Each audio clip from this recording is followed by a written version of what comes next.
नीलाम्बुजश्यामलकोमलाङ्गं सीतासमारोपितवामभागं पाणौ महासायकचारुचापं नमामि रामं रघुवंशनाथम्। आइए श्री राम कथा को हम प्रारंभ करें। पिछले कुछ समय से भगवान राम और जानकी के विवाह की मंगल चर्चा हम लोग कर रहे हैं। भगवान राम और सीता जी का विवाह अपने आप में अलौकिक विवाह है। दैहिक रूप से, भौतिक रूप से उस विवाह की चर्चा रामचरितमानस में विस्तार पूर्वक की गई है, परंतु इसके साथ साथ अध्यात्म को सामने रखते हुए मैंने आपसे निवेदन किया था कि भगवान राम ज्ञान स्वरूप है और सीता भक्ति स्वरूपा है। ज्ञान और भक्ति दोनों जब एक हो जाते हैं तभी कोई साधना पूरी होती है, तभी ईश्वर की प्राप्ति होती है। और केवल राम और सीता ही नहीं, चारों भाइयों के विवाहों की चर्चा है और मैंने चारों भाइयों के अध्यात्म की चर्चा आपके सामने रखी थी। राम ज्ञान है तो लक्ष्मण वैराग्य है। जहां वैराग्य होता है वहां विरक्ति चाहिए। तो इस प्रकार हमने इन विवाहों की चर्चा करी है। पिछले भाग में मैंने निवेदन किया था कि जब विवाह होता है, आमतौर पर आपने देखा होगा तो थोड़ी बहुत हंसी मजाक ठिठोली, महिलाओं के द्वारा गीत गाए जाते हैं, गीतों में गालियां होती हैं। वो गालियां वैर और शत्रुता की नहीं होती, प्रेम की होती है, लेकिन गालियों का आज भी कई प्रांतों में जो है वो चलन है, एक परंपरा है। भगवान राम का विवाह जब हुआ, जनकपुर की नारियां भी इसी परंपरा का निर्वहन करती हैं। वहां मंगल गीत गाए जाते हैं, गालियां दी जाती हैं और हंसी विनोद की जाती है। यद्यपि राम का चरित्र मर्यादा का चरित्र है, राम मर्यादा पुरुषोत्तम है और मर्यादा पुरुषोत्तम के चरित्र में हंसी ठिठोली थोड़ा सा अटपटा सा लगता है, लेकिन इन नारियों का जो भाव है वो केवल हंसी मजाक नहीं है, केवल अपमानित करना नहीं है, बल्कि ये उनका प्रेम है, भाव है। और मैंने आपसे कहा था भक्ति दो तरह की होती है, एक विधि विधान से की जाने वाली भक्ति और एक होती है प्रेमा भक्ति। प्रेमा भक्ति में प्रेम महत्वपूर्ण होता है, भाव महत्वपूर्ण होते हैं। अगर शबरी झूठे बेर भगवान को खिलाती है और भगवान प्रेम से उसे खाते हैं तो ये उस प्रेमा भक्ति का भाव। विदुरानी अगर केले के गुदे फेंककर छिलके का भोग भगवान को लगाती है और भगवान छिलका भी ग्रहण कर लेते हैं तो ये उस प्रेमा भक्ति का भाव है। एक संत ने कहा है, प्रबल प्रेम के पाले पड़कर प्रभु को नियम बदलते देखा, जिनकी केवल कृपा दृष्टि से सकल सृष्टि को पलते देखा, उनको गोकुल के गोरस पर सौ बार मचलते देखा। ये प्रेमा भक्ति है। जब प्रेमा भक्ति होती तो भगवान के सारे नियम बदल जाते हैं, सारी मर्यादाएं छूट जाती हैं, केवल प्रेम और भक्ति का भाव रहता है। आज उसी प्रेम और भक्ति के भाव से जनकपुर की नारियां, सीता की सखियां भगवान राम और लक्ष्मण जी के पास आती है ठिठोली करने के लिए। पिछले भाग में मैंने आपको उस प्रसंग की चर्चा करी थी। लेकिन राम अकेले नहीं, राम के साथ लक्ष्मण है। इसलिए सखियों की हर बात का जवाब लक्ष्मण जी दे देते हैं, और जवाब भी ऐसा मिला कि सखियों को वहां से उठ करके जाना पड़ा। सखियों को बात समझ में आ गई कि जब तक लक्ष्मण जी हैं तब तक राम को हम अपनी बातों में उलझा नहीं सकते। अब वहां से तो सखियां चल पड़ी, लेकिन मन की इच्छा मन में रह गई, जो उन्हें करना था हंसी ठिठोली। अब क्या करें? एक सखी ने सुझाव दिया, दूल्हा और भी तो है। क्योंकि आप जानते हैं चारों भाइयों का विवाह एक साथ हुआ, तो 4 दूल्हे थे वहां पर। भरत जी को सबने देखा था, राम की तरह से ही उनका श्याम वर्ण है, राम की तरह से ही वो सीधे सरल हैं। सखियों ने सोचा चलो राम को नहीं तो भरत को पकड़ते, भरत के साथ थोड़ी करेंगे हंसी ठिठोली। हालांकि एक सखी ने कहा, भरत जी के पास हम चल तो रहे, पर एक गोरा राजकुमार वहां पर भी है, शत्रुघ्न जी। राम के साथ अगर लक्ष्मण है तो भरत के साथ शत्रुघ्न है। लेकिन शत्रुघ्न जी का चरित्र और उनकी भूमिका बड़ी विचित्र है। आप तो जानते हैं संपूर्ण रामचरित्र मानस में शत्रुघ्न जी कहीं पर किसी के बीच में कुछ बोलते ही नहीं है। इन जनकपुर की नारियों ने भी देखा, ये जो दूसरा गौर वर्ण है राजकुमार, ये तो बोलता ही नहीं है। एक लक्ष्मण जी हैं जिनको ना भी कहो तो बीच में बोलने को तैयार हो जाते हैं। बात राम जी से कर रहे हैं, लक्ष्मण जी बीच में बोल रहे हैं। और एक ये दूसरे गौरे राजकुमार जो दूल्हा बने हुए हैं शत्रुघ्न जी, ये कभी बोलते नहीं। तो सखियों ने सोचा चलो चल करके देखते हैं जैसा होगा। तो ये सारी नारियां पहुंची भरत जी के पास और भरत जी से बोली, देखिए दूल्हे राजा, हमारे यहां की एक परंपरा है, एक रिवाज है,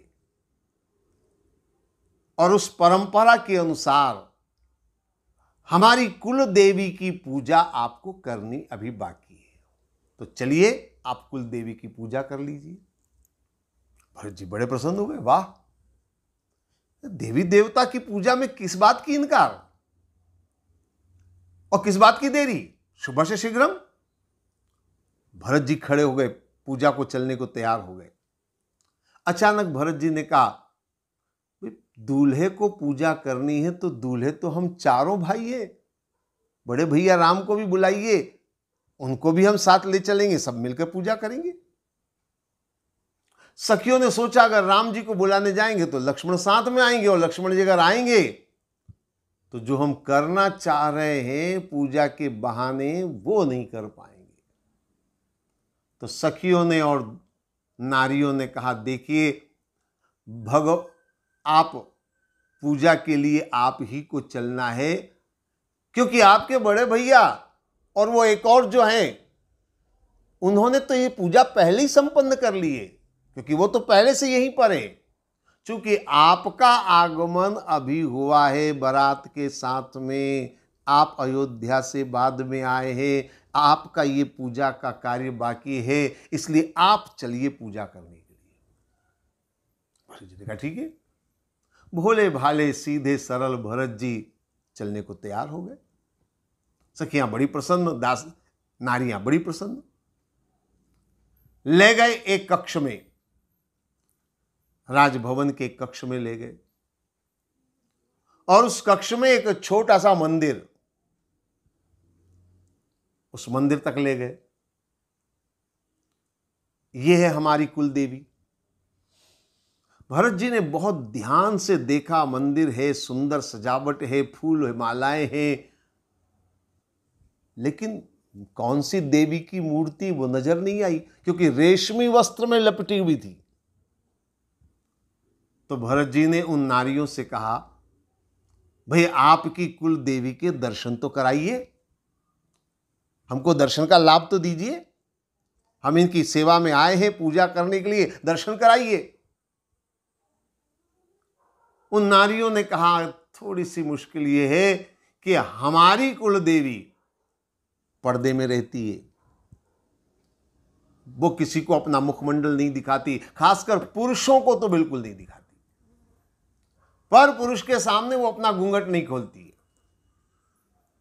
इसलिए आपको दर्शन नहीं होंगे, आप तो बस पूजा करिए। भरत जी ने कहा, ठीक, कुल देवियां भी पर्दा करती होंगी शायद। हालांकि भरत जी के मन को फिर भी तसल्ली नहीं हुई। फिर भरत जी ने एक बात और कही, देखिए कुल देवी तो मां के समान होती है, और चूंकि अब हमारा विवाह हो गया, जनकपुर से रिश्ता जुड़ गया है, तो ये कुल देवी हमारी भी मां है, तो संतान को मुख दिखाने में क्या आपत्ति हो सकती है, आप दर्शन कराइए ना। नारियों ने कहा, ना ना ना, अभी तो वो दर्शन नहीं देंगी, हां अगली बार जब आप आएंगे तब शायद दर्शन दे दें आपको, अभी तो आपको ऐसे ही पूजा करनी होगी। भरत जी ने कहा, ठीक है। पूजा शुरू हो गई, धूप दीप अगरबत्ती फूल वूल जो भी था सब उन्होंने विधि विधान से पूजा शुरू कर दी। अब ये जो नारियां हैं ये मंद मंद मुस्कुरा रही है। भरत जी को थोड़ा अचंभा हो रहा है, ये मुस्कुरा रही है, फिर भी पूजा तो पूजा है, पूजा बड़े भाव से भरत जी कर रहे हैं। आरती उतारो, आरती भी उतार दी।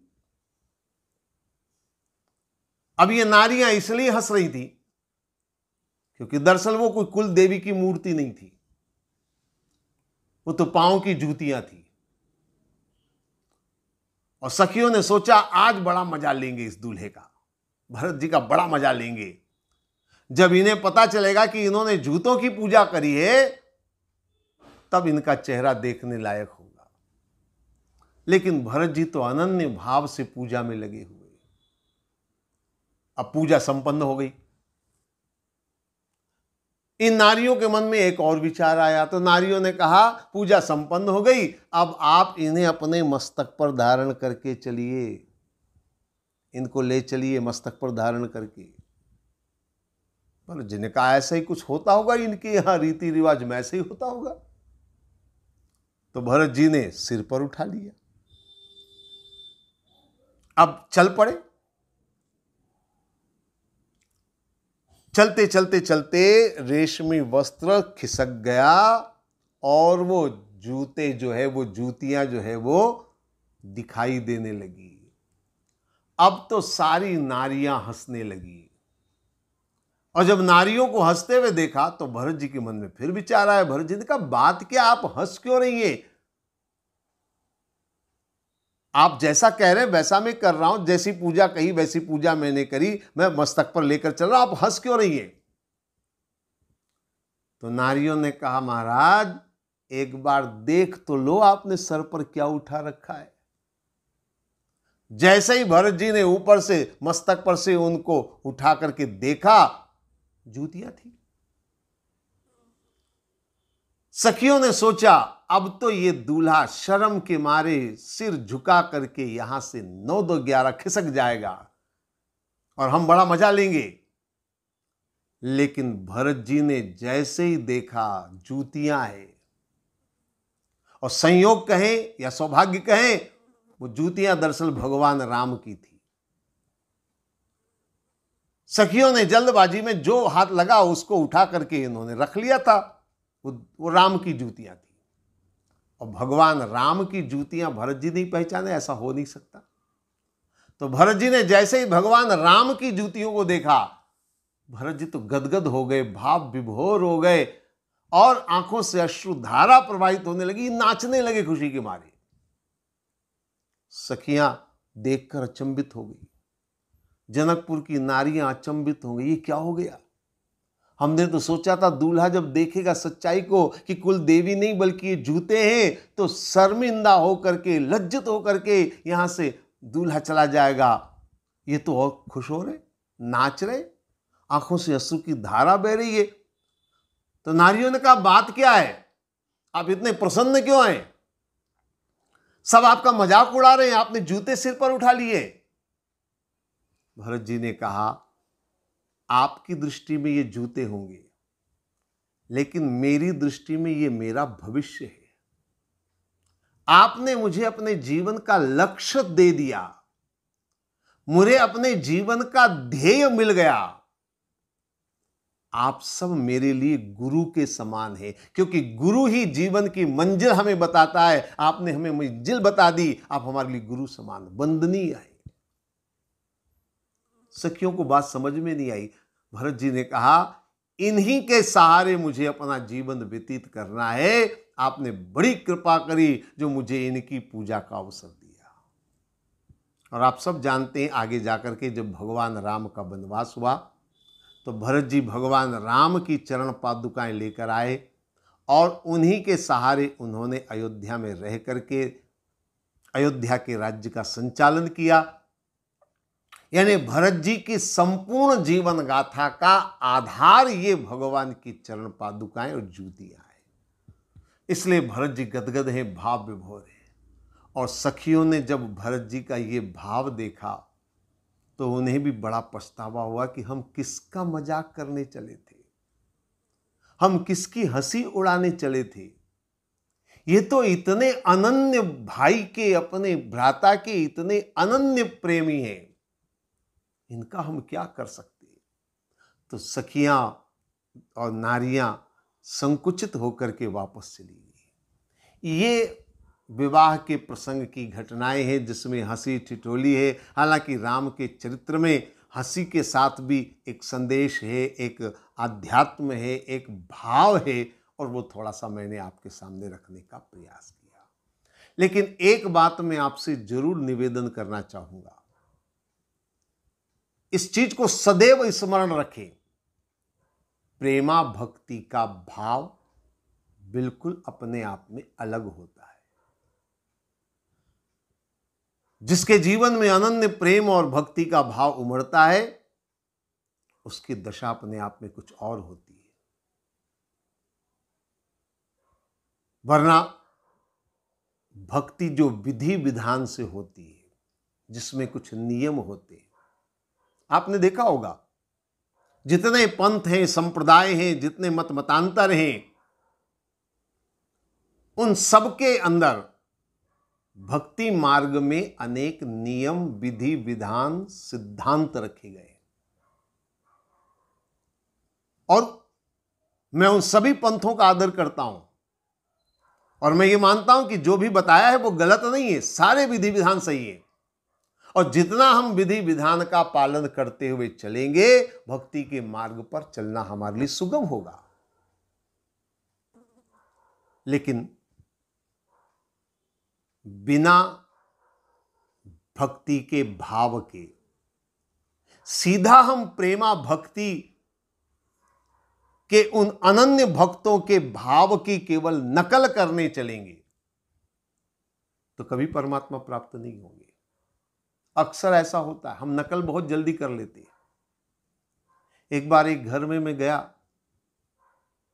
बड़ा अच्छा घर था, संस्कारी घर था, भोजन बना, ठाकुर जी को भोग लगाना था, उसमें से निकाल कर चखने लगे। मैंने कहा ये क्या? बोले शबरी ने भी तो चख करके बेर खिलाए थे, तो हम भी भगवान को चख चख करके खिलाते। मैंने अपने मन में विचार किया, क्या आप अपने आप को शबरी वाली स्थिति में पाते? क्या आपकी स्थिति शबरी के समान है?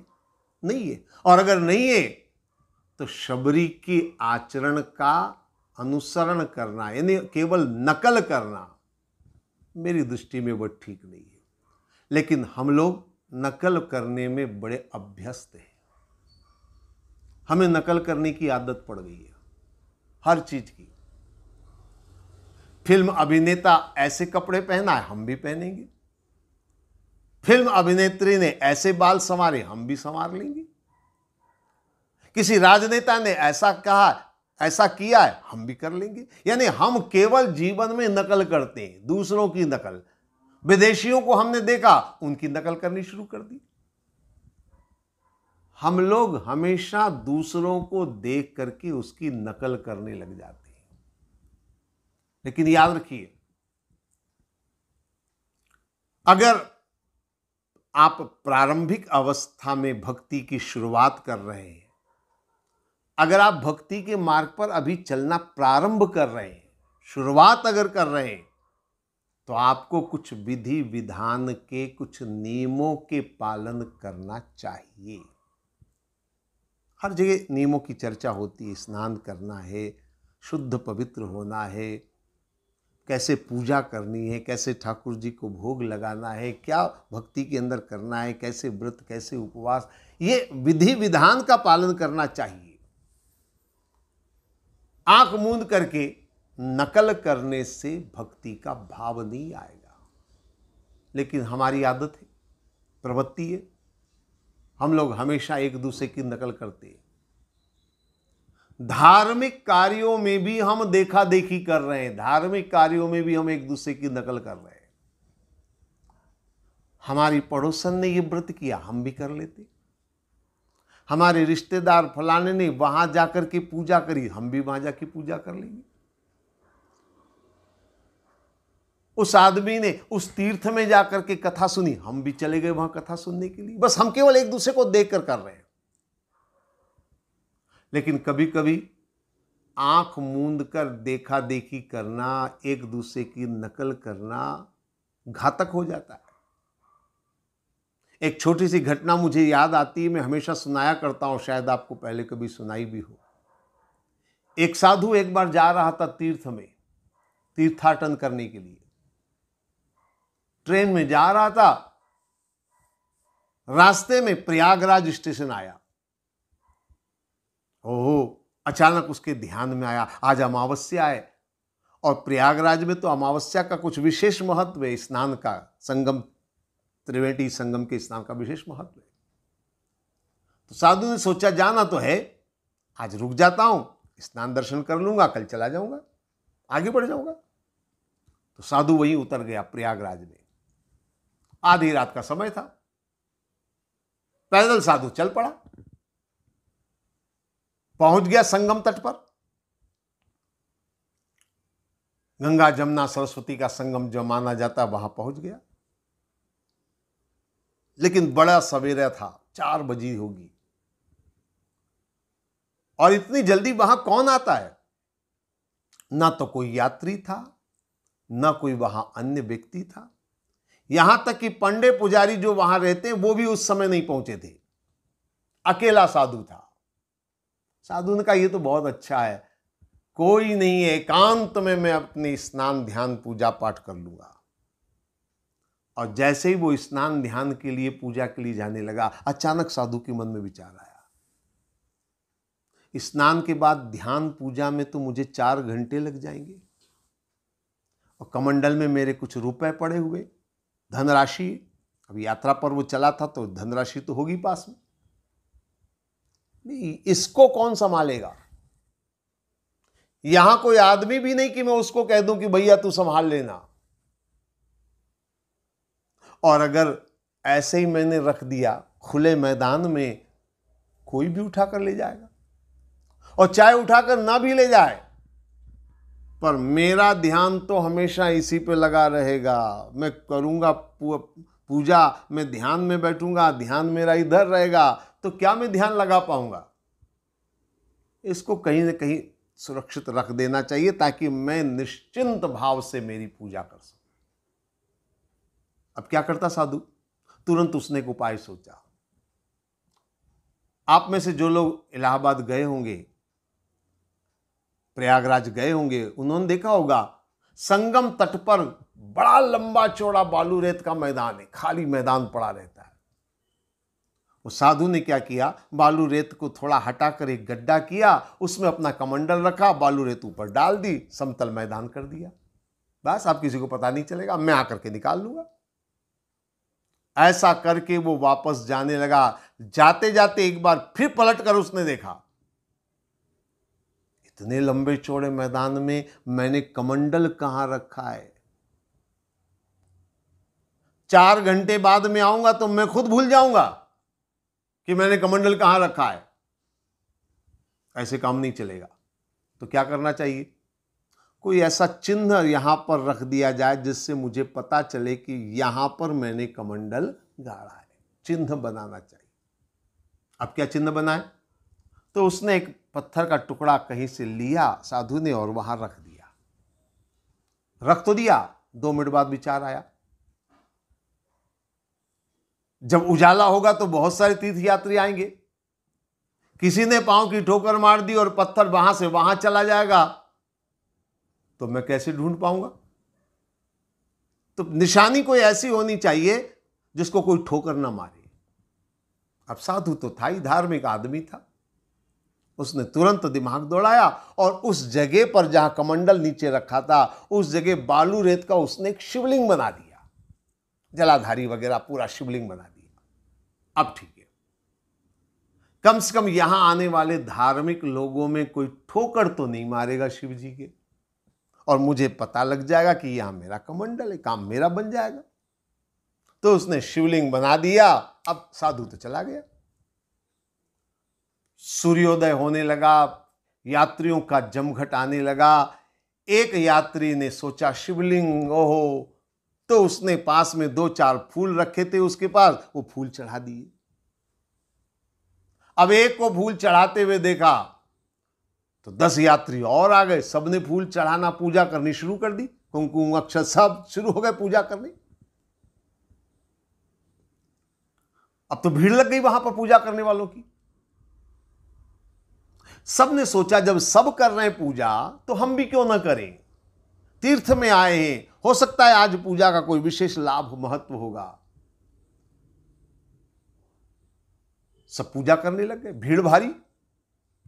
अब एक यात्री को बहुत जल्दी थी जाने की, तो उसने सोचा लाइन इतनी लंबी है, पूजा नहीं करूंगा तो भी मन में रहेगा मलाल, और करने जाऊंगा तो लाइन लंबी, मुझे बहुत समय लगेगा। उसने क्या किया, बगल में एक और शिवलिंग बनाया। बालू रेत की तो कोई कमी है नहीं, एक और शिवलिंग बनाया, पूजा कर ली उसने।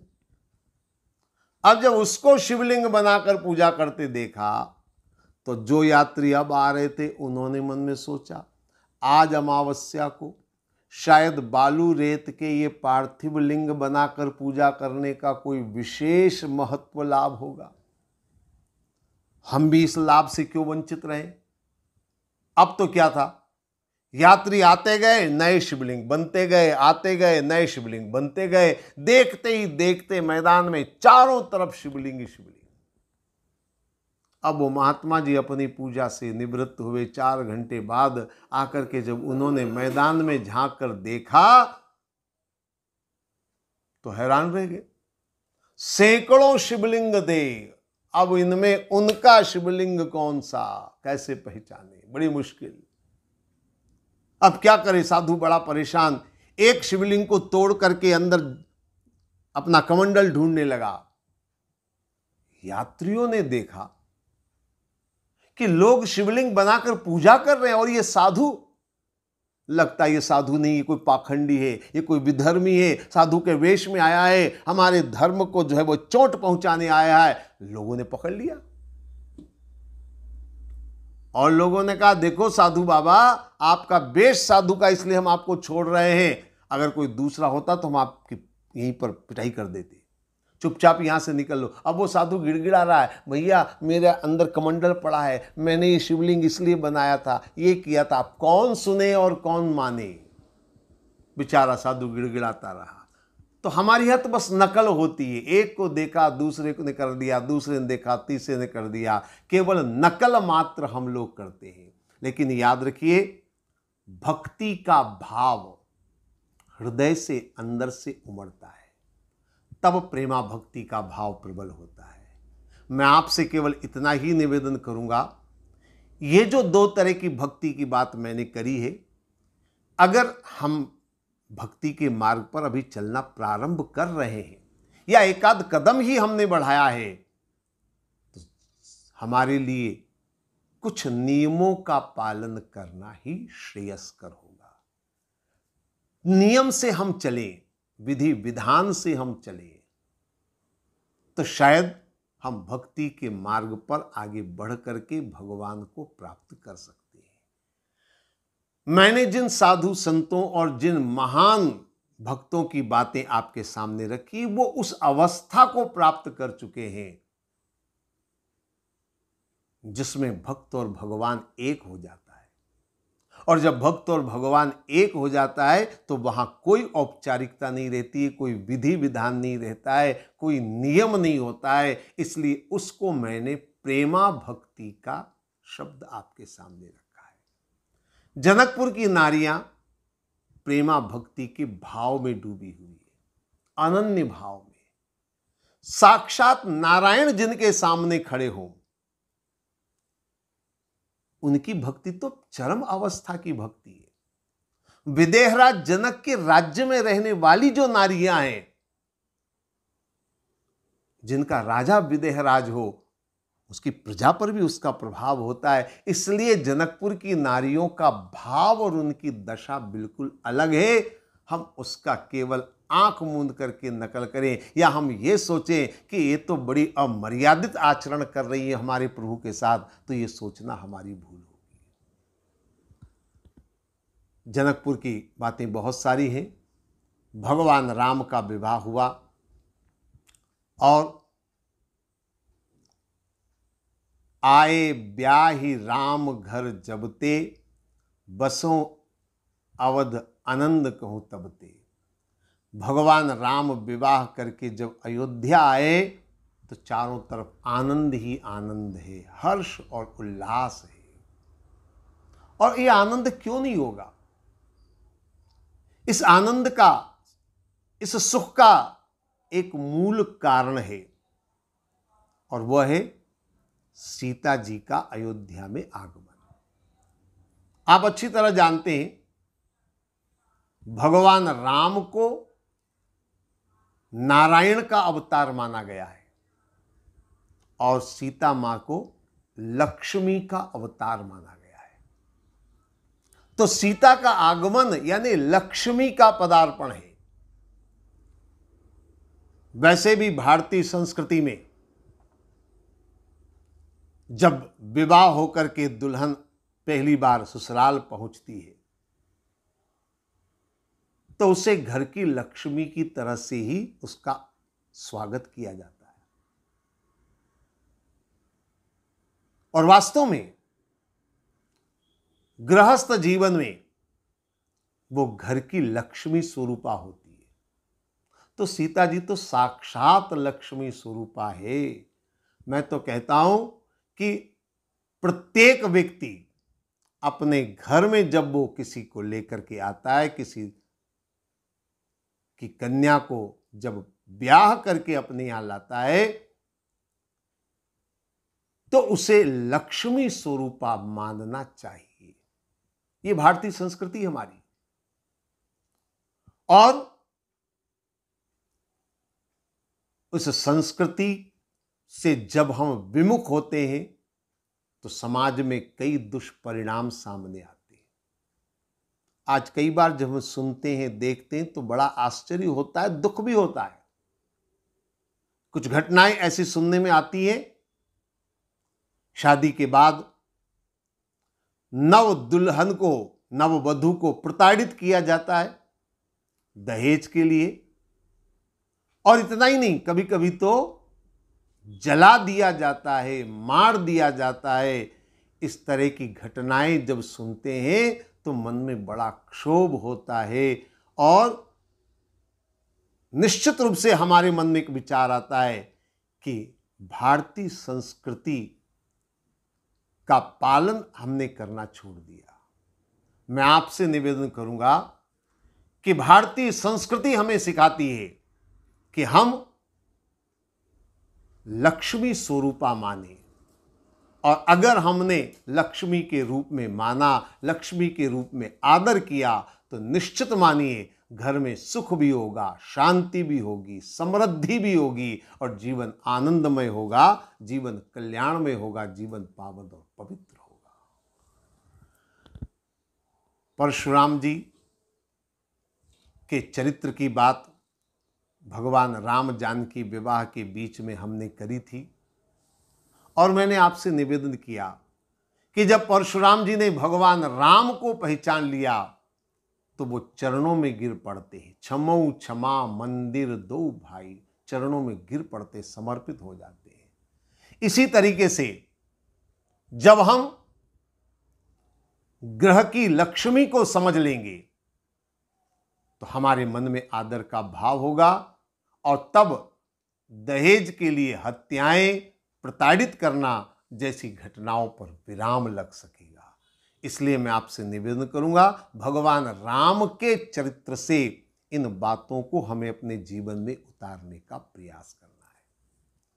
चारों भाइयों का विवाह हुआ और सब अयोध्या पहुंचे।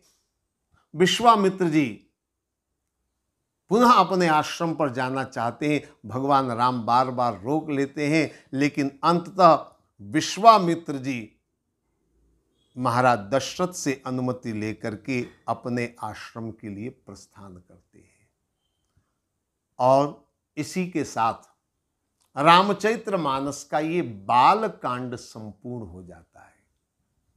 आगे अयोध्या कांड की कथा हम प्रारंभ करेंगे। बाल कांड बाल स्वरूप का जिसमें वर्णन, या यूं कह लीजिए जीवन की अवस्थाओं में बाल्यकाल पहली अवस्था है, प्रारंभिक अवस्था है। पर एक बात जरूर मैं कहूंगा, भारतीय हिंदू संस्कृति कहती है कि अगर किसी ने अपना बचपना संवार लिया तो उसकी जवानी और बुढ़ापा अपने आप संवर जाएगा। जिसने अपनी नींव को ठीक से रख लिया उसकी इमारत सुंदर बनेगी, जरूर बनेगी। और इसलिए बालकांड की प्रत्येक कथा को मैं महत्वपूर्ण मानता हूं। अगर बालकांड को हमने ठीक ढंग से समझ लिया, बालकांड को हमने ठीक ढंग से जीवन में आत्मसात कर लिया तो संपूर्ण रामचरितमानस को समझना हमारे लिए सुगम होगा। संपूर्ण रामचरितमानस को समझना हमारे लिए जो है वो सहज भी होगा और राम को हम जीवन में उतार पाएंगे। इस दृष्टि से बालकांड अपने आप में बड़ा महत्वपूर्ण कांड और उसकी चर्चा पिछले कुछ समय से हम लगातार कर रहे हैं। अब अगले भाग से हम लोग अयोध्या कांड में प्रवेश करेंगे और अयोध्या कांड की चर्चाएं करेंगे। आज इतना ही। ओम सर्वे भवन्तु सुखिनः, सर्वे सन्तु निरामया, सर्वे भद्राणि पश्यन्तु, मा कश्चित् दुःख भाग् भवेत्। ओम शांति शांति शांति।